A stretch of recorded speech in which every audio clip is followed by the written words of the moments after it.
Today, we're going to learn how to tie the sheepshank. So first, you need a rope that's really long.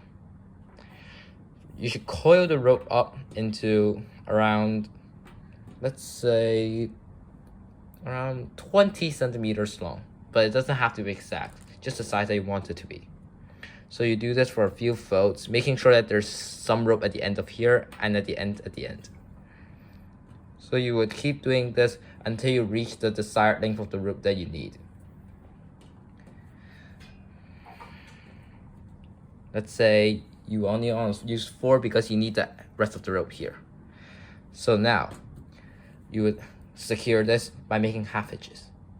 Take one end of the rope that's sticking out here, and then wrap it around once. Now, thread the rope over like you would do to a half hitch, and then tighten. Now, as you can see, one is not tight enough. Therefore, we repeat this a few times.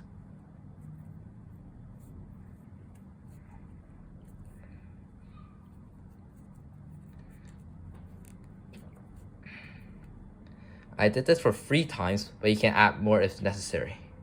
Now, you repeat the same for the other side.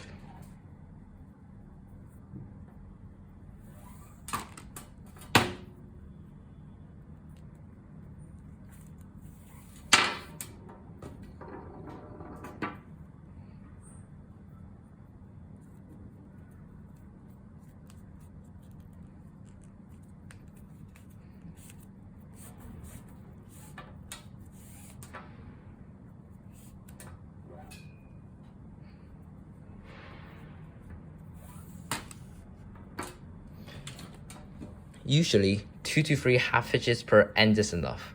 But if you think it's not secure enough, you can add more, but more would mean that you have less rope to work with. And there's your sheepshank.